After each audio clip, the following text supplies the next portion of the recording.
What's happening? It's your boys, DMac and Andy Lindahl, the better half of Fatty's Big Chance. We ended up talking about that again today. You're kidding me. Who? No. I don't know. Berto asked me. Berto asked me if I'd ever written a song. So I told him again about your song that you wrote.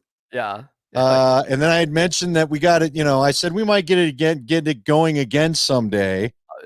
That's on you, brother. And I told him, I said, I'm the one out of practice and John needs to get singing again. And then like 9 guys offered to be in the band. So, well, yeah, man, if people don't know, I mean, how many gigs did we play? Maybe a dozen or so live gigs, something like that. A lot of fun. We had a lot of fun. How about Herman? We were like a regular at Herman's, which our first show was at the Toad Tavern on a Thursday. Right. I think we didn't get the primetime slot at all. No, the Toad Tavern. That's right. And then we played that a second time, if you remember. And that's when you and I kind of had to put our foot down, whatever. Yeah. Because I remember saying, look, we ain't getting we were in our 40s. They were like, none of our people are coming if you're going to put us on at midnight as the closer. That is not happening. So we became the band that we were either the first act or we weren't doing it because you and I had old friends that needed to get out of there. We did. We must have done Herman's 5 or 6 times, something like that. And then the craziest gig was the wrestling gig we did, which was such a hoot, man.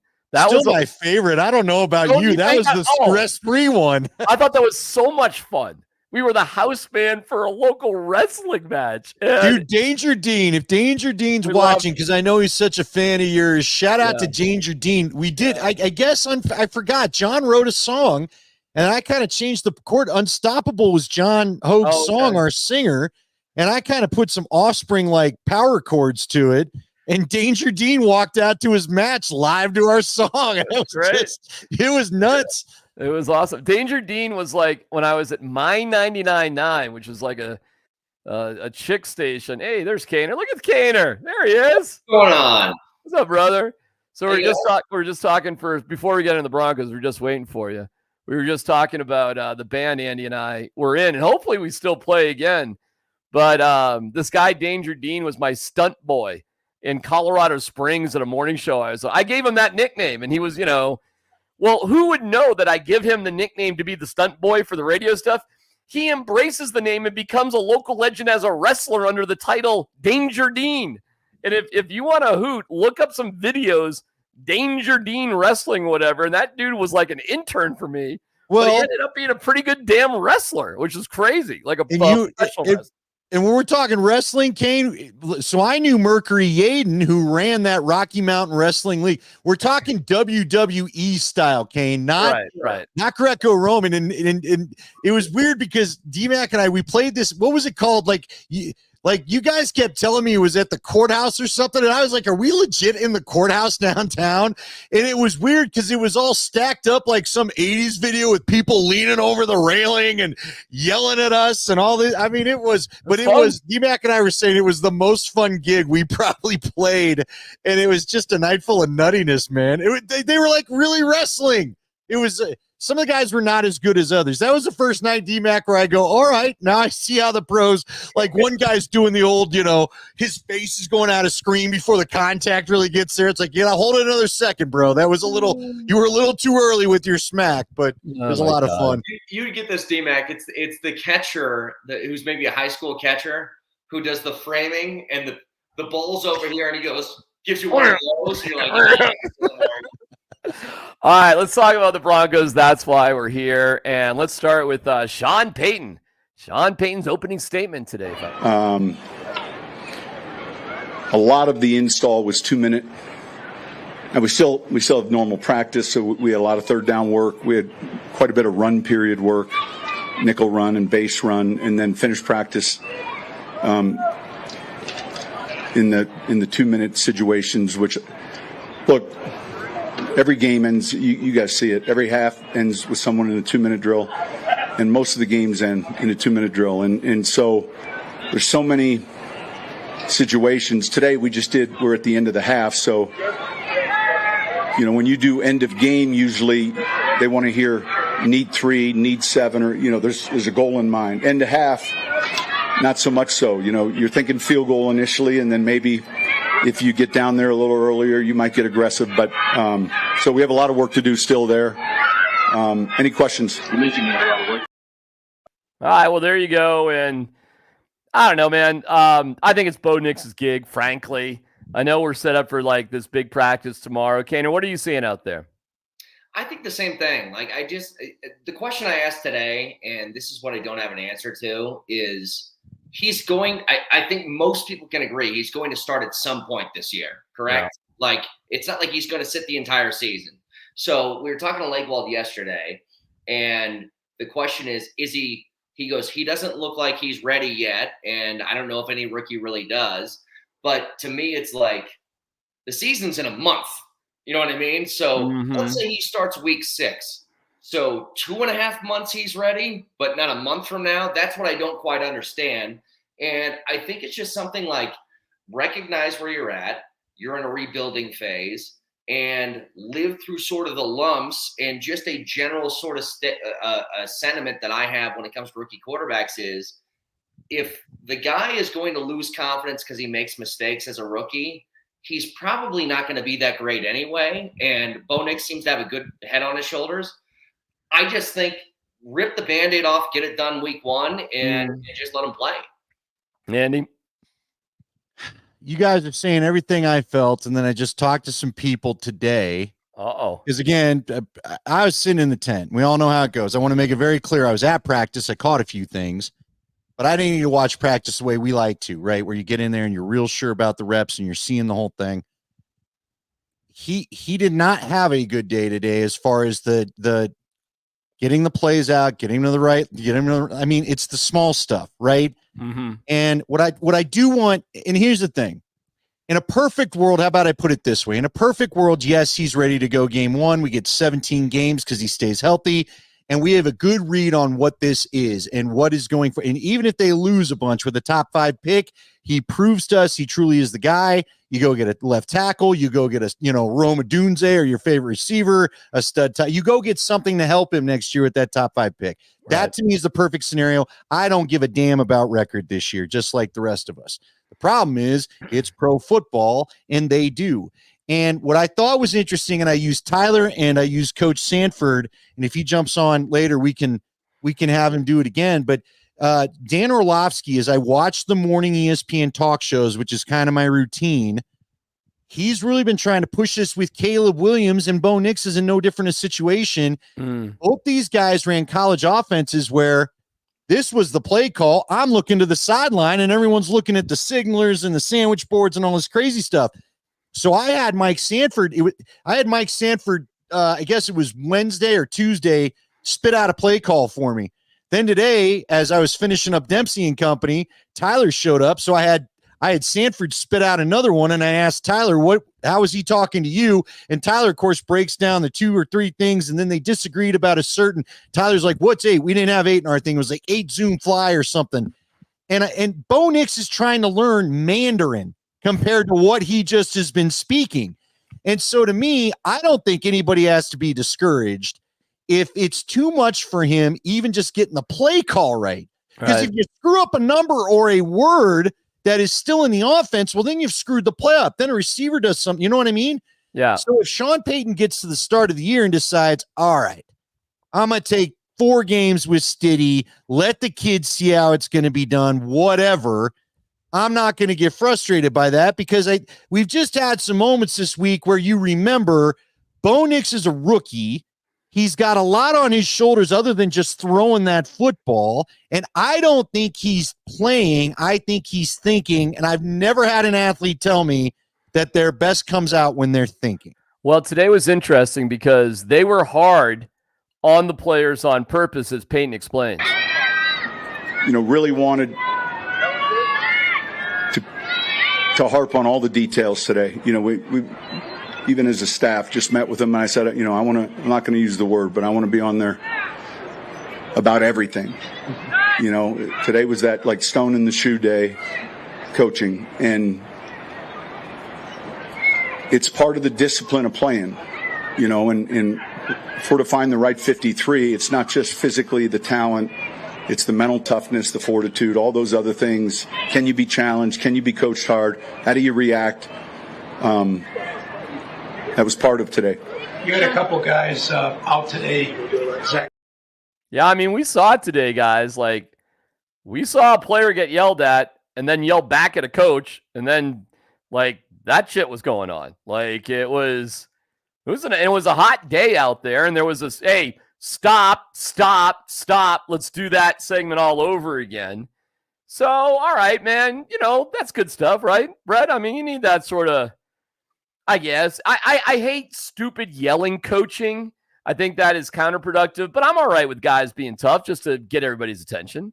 There's a difference between, I guess, like a tyrant and somebody who is like going to at least allow some back and forth and that stuff. Like, I don't mind this at all. Like, this is the time of year where you're trying to figure all this stuff out. And as long as Sean Payton isn't somebody it's my way or the highway, because I don't know if that works anymore. We were actually talking about this the other day. It's like the tyrant style. Oh, what's up, Sanford? Oh my gosh. Degenerates were allowed in this type of an environment, Kaner. This is unbelievable. A bigger question: who's walking behind you? What do you got going on behind you, Sanford? Hey, this is my Urban Meyer moment when he was in that RV, and yeah, that's actually my 14-year-old daughter. So, hey, real quick, we're talking coaching, and Brett was talking about how much yelling is too much yelling. I got to hear your reaction after Brett gets done here. Well, Mike actually saw the moment I was talking about. We can't talk about the specifics, Mike, but coach yelling at player, playing yelling back at coach, that sort of shit. Yeah. So just for the record, it was not Sean Payton, right? Just to put that out there at all. It was one of those situations. There's an enforcer, a guy that upholds the standard and does it on a very consistent basis for this Broncos franchise. And I think that day 9 of practice 9 today, right? Yeah. I think that there was a particular player that just had kind of gotten to wit's end. And we're going to say the name Cortland Sutton or not? I mean, can we quit dancing around? What are we going to do here? It was not Cortland Sutton. It was not Cortland Sutton. We really can't say who it is. We're not supposed to. So Mims the word. I mean, mum's the word. Yes. Well, that was going to be my next guess because that was the player that spiked the helmet today. So, I didn't see that. When spiked the helmet and was pretty frustrated after a couple of passing periods. I did not see the word. Okay. All right. Well, it's interesting because I will say Marvin Mims was the star of OTAs for this receiving core. I mean, it wasn't even close. Like the 4 or 5 OTAs, I said that's receiver 1. Like honestly, like Cortland Sutton could come back, he'll be receiver 1 in the red zone, but in the open field, it's Marvin Mims. And frankly, it's just been a fairly quiet camp. And I don't know that, it's due to Marvin Mims himself, his play. Just sometimes the ball just didn't come to you. I mean, that's a reality. When you're only getting, sometimes 12 reps of 11-on-11 team periods, the odds of getting 2 or 3 passes in your direction on a daily basis is pretty low. And so he's had a fairly quiet training camp in general. But I actually think that Marvin Mims, he's going to get going. He's going to get going in season. He is the best run after catch player. I think that his value is going to show up during the preseason games. I feel like that'll show up in Indianapolis, that he's the one guy that can take a 3-yard completion, turn it into a whole lot more. And I think that's going to happen. Let me ask you guys this then. Do you think I sent a snarky text to Mike because let's be honest, I don't care who the quarterback is. There's not been a lot of downfield throwing in this camp. And frankly, I'm kind of getting a little bored watching it, but look, they're not there to entertain me necessarily. I wouldn't mind it if you did. And the crowd's been a little quiet. Do you think, Mike, is there any chance, guys, do you think that we see a passing game awakening like we did last night in the Hall of Fame game before the rain hit? Brett's had to be quiet for a minute. Brett, what do you think? Well, here's the thing. It's funny you were mentioning Marvin Mims because I was watching one-on-ones. This was a couple days ago. And what I kept noticing was there's not a whole lot of separation with the wide receivers, but Mims got separation. Like he had like a jab step to the inside, looked like he was going on a go route. And by the time he cut, I forget who the corner was that was guarding him, but by the time he cut, dude was still taking 2 steps deep, thinking he was still on the go and wide open. And everybody else couldn't do that. And I'm just sitting here and I'm like, how in the world was that guy not on the field for like at least 50% of the snaps last year? And I know that Sean Payton kept going over and over again about, oh, we had to get Sutton on the field. We had to get Judy, and we don't want to run 3 wide because we can't protect and all that different stuff. But I'm like, if the dude's talented, get him on the field. And I'm kind of with you, Mike. Like, I'm really excited about if they actually commit to letting this guy do his thing, about what they can do, because let's be honest, they don't have star power on this team. Outside of Surtain, there is nobody that you would consider elite blue chip player. And so I'm just begging, I'm looking around the entire field, every training camp, like, is there anybody who could be that guy? And I think he's got the skill set to at least have the potential to do it. And one thing that you did show, Brett Kaner, is that there is a trait in wide receivers that if over the course of, let's just say 4 practices or 4 games where you're not getting targeted and you're pissed, like you should be freaking pissed. If you're a really good receiver, you want the football and you're doing everything in your power to create separation, which you said he did in one-on-ones. And I've seen the same thing, Brett. But when the 11-on-11 periods are rolling, the ball doesn't come his direction. You know what? That is a trait. I actually think it's a development as we sit here and talk about it. It's positive for this team that he's pissed off. He threw his helmet. Good. Hell yeah. That's what good receivers do. They don't get the ball. They get pissed because guess what I got paid to do? I got drafted to this franchise to score touchdowns and make big plays. And right now it doesn't look like I'm getting that opportunity. And I think there'll be a breakthrough. I really do. All right. I'm not sure if this is going to work. I've never had 4 dudes and like doing what I'm about to do. So let's cross your fingers. But I do want you guys to interpret what Sean Payton was talking about with Tim Patrick here. What didn't you like? What spooked you from your first read? Sean, you mentioned the importance of mental toughness. How have you seen Tim Patrick kind of embody that for you guys? He's obviously a veteran.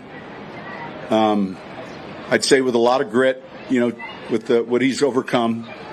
And yet it's been 2 years. So, I got on him about something earlier. There was something he did, and I said, look, does the ultrasound affect brain function? Because he's had a lot of treatment. I said, are there studies? And he looked at me, he wasn't real happy. Okay. Break that one down, Mike.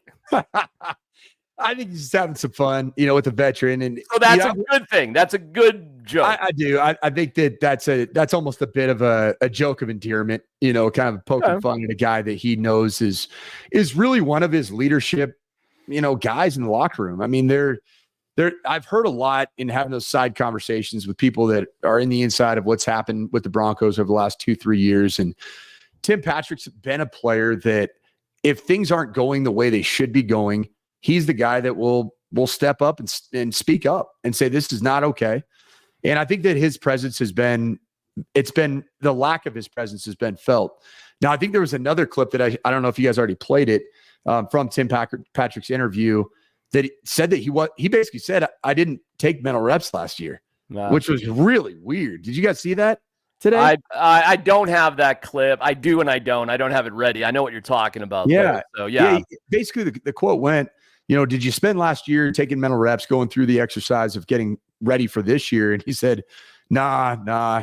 If anything, I was a little bit selfish last year just to spend some time getting right myself. Like he was basically saying, clear my head for what's been a very challenging couple of years of health or lack thereof.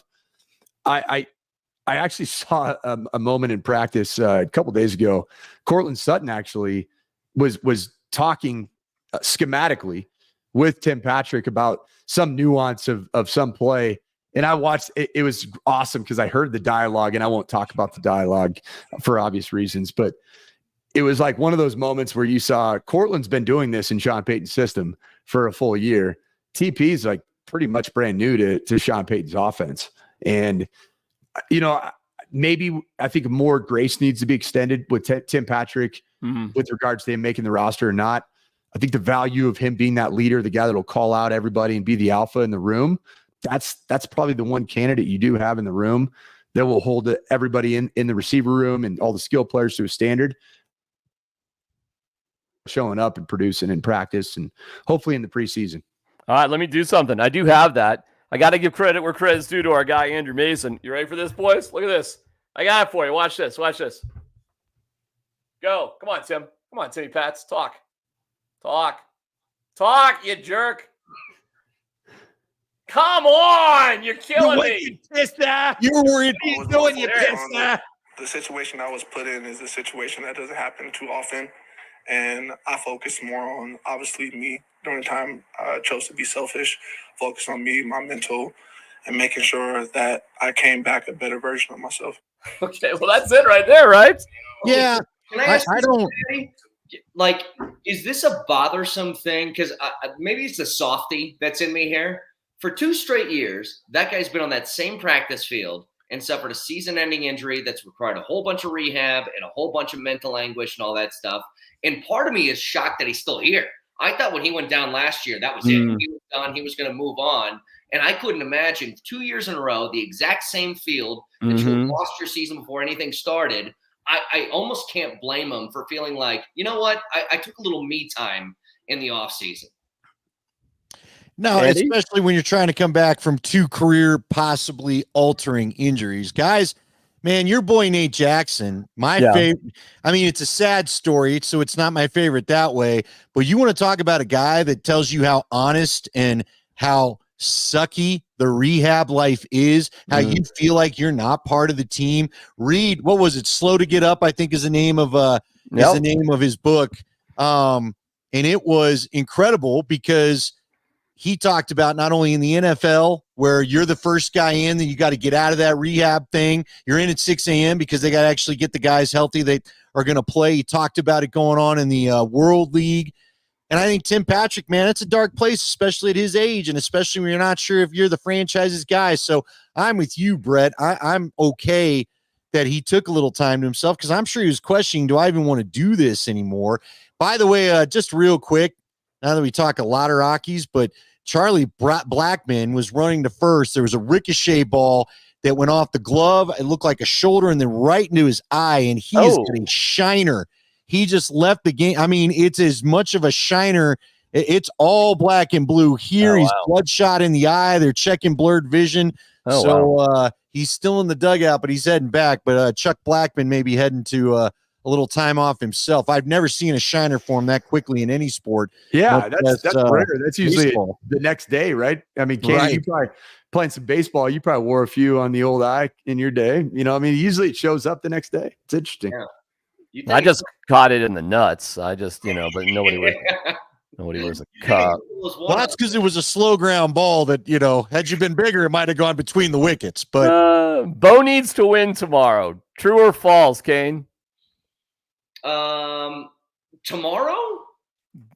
Bo needs to win tomorrow from Tommy. True or false? No, false. I mean, False. this is a long road here. And you know what? Can I just ask a surface level question just to get your guys' all thoughts on this? Sure. Like, do you think in their heart of hearts, like if I hit Sean Payton with some true serum, he knows already who's starting week 1? Or is this like truly like I'm looking at Stiddy, I'm looking at Bo Nix to see who's starting week 1?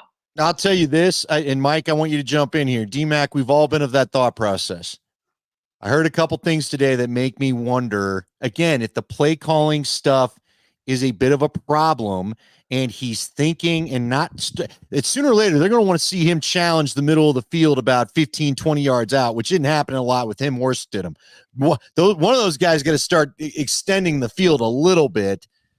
I think the plan is he starts, but if some things don't smooth out, Mike, are you going to be able to look at the vets in that locker room and say, we're doing this come hell or high water?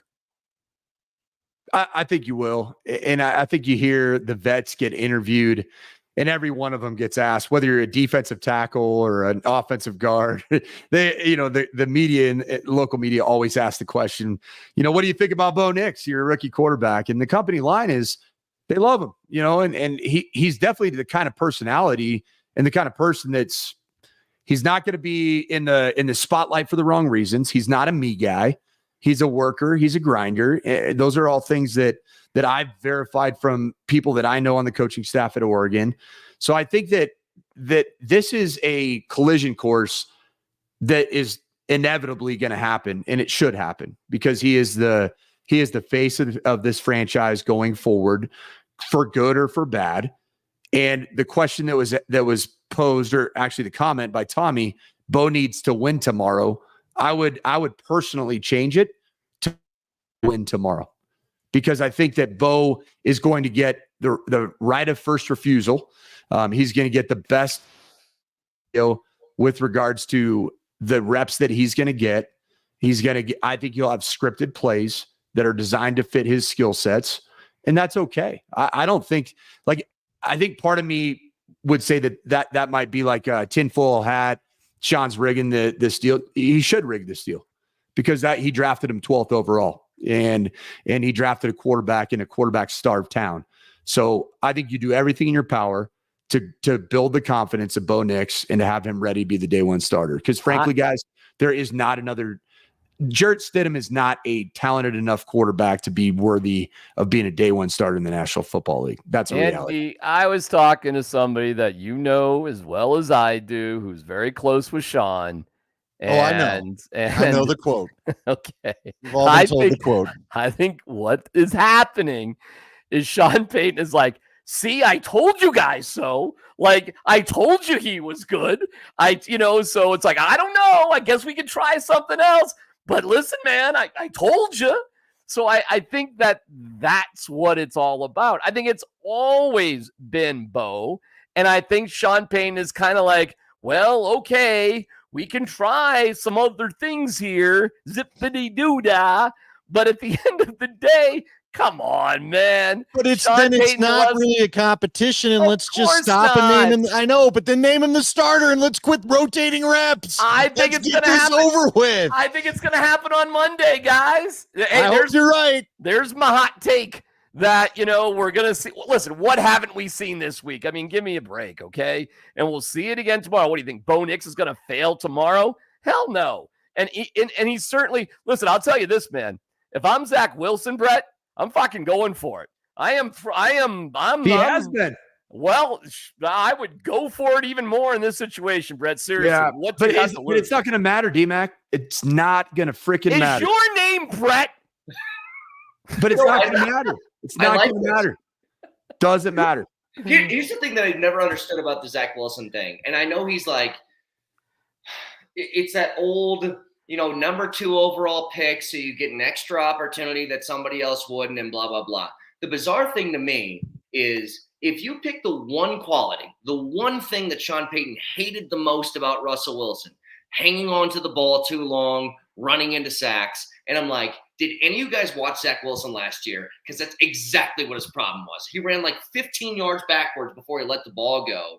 And I almost look at him, when they made the trade, it felt to me like this is an insurance policy in case we don't, for whatever reason, get our guy in the draft that we want. Correct. And now that they got the guy that they wanted, he's an expendable piece that, to me, means nothing to this team. If he's a practice squad guy, great. If he gets picked up on the waiver wire at the end of camp, I don't think they care. That's how I feel about him. Mike, I was just goofing. What were you saying? It doesn't matter. Nothing matters, right? It's all irrelevant, right? Yeah. Well, I think that Bo Nix is starting quarterback, and I do go back to this whole like the Sean Payton moment of like, I told you so. He's my day one starter. You know when the real "I told you so" for me will be validated is after the final game of the season. Let's look at that, and let's not just look at. It's not about how many wins he had. It's not about even the stats. It's about, at the end of the season, if we all as Broncos media, Broncos fan bases, the Broncos fan base can look back and say, yep, you were right, Sean. Right.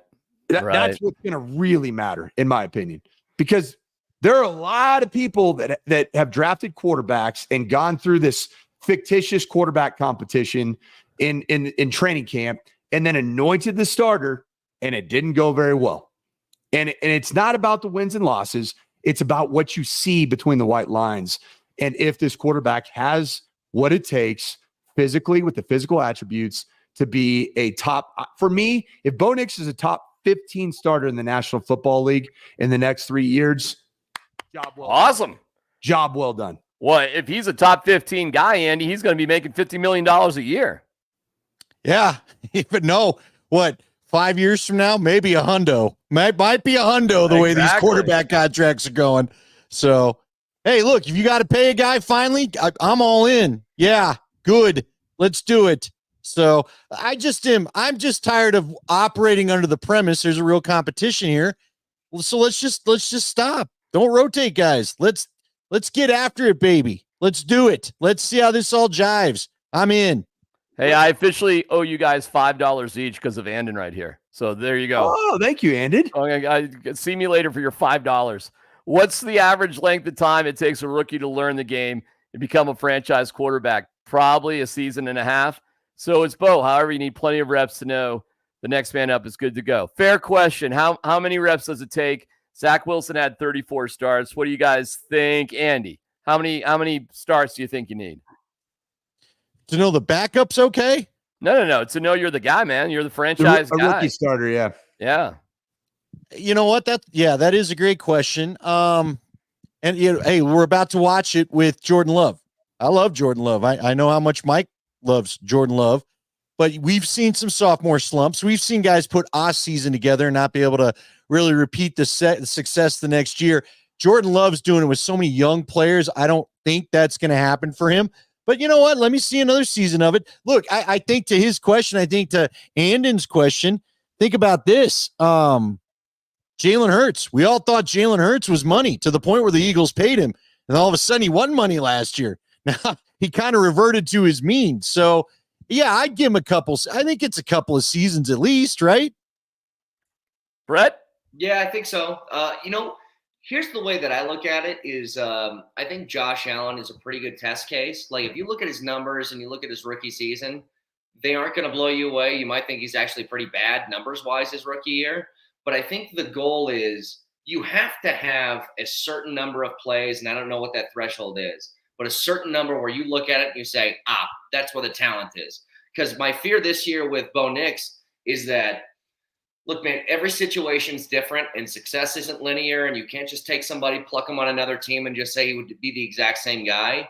Surrounding talent matters. I don't know how many of those guys that they have that can elevate his play too to help him out, especially when he's young. But there's got to be a number of plays this year where he makes one and you go, that's the kind of play that if you have better talent around him, you have a true number one wide receiver, you have a good running game, all that different stuff, that's going to matter, and that's going to make you believe that this guy's going to be the long-term starter. Like the most interesting question to me is, especially this offseason with guys like Trevor Lawrence and Goff all getting paid over $50 million. And the question is, are these guys worth the money? It's like, well, depending on who else. Like if you're Jacksonville, you don't pay them $50-some million a year. Who's next in line? Because there's an old quote that I love that it's a lot easier to get worse than it is to get better. And so all I need to see from Bo Nix is enough plays this year in which you say, if he has a better talent around him in a couple of years, you can be a playoff team that in one game situations, you can be a Super Bowl contender. That's all I need to see. Look, I'll add, dude, if he's making plays where receivers are dropping balls and you can go, look, that was a good play. How many times have we said that? They were doing it a little bit with Drew Lock. Yeah, but Jerry Jeudy dropped it. Yeah, but so-and-so dropped it. Okwuegbunam let him down on that. If there's a bunch of those at the end of the year where you're going, that isn't the quarterback, that's the receiver, let's go upgrade a receiver, then you're in good shape. Guys, I appreciate you Friday nights. I'll let you get back to obviously nothing because we really weren't doing anything anyway, so it's not like we had. We're all at home, you can see. Ain't nobody in the club stepping out to talk to you. All right. So, but I'll let you go anyways. Tomorrow's a big day. Mike, last words, coach. What do you got for us? Big day tomorrow. I think, I heard Tyler Columbus say, I think on PhD today, that he didn't think today, Saturday's practice was going to be that big a deal. I think it's going to be a very big deal. I think today was actually a bit more of a walkthrough, 80% type practice to prepare for the situations of tomorrow. I can't wait to be out there. I'm going to be up on the berm so I can actually watch and chart and see all the things. So I think it's going to be a great practice to see. And I want to see what skill position players show up tomorrow. Like who's going to be the guy that shows up and move the ball. And that's going to be something I'm looking for. All right. And tomorrow night, we'll be back at 8 p.m. tomorrow night. And frankly, I don't know who the hell's going to be here, but we'll be back one way or the other. Thank you, boys. We'll talk to you later. Thanks for checking us out on Altitude Sports 92.5. Thank you, boys. See ya.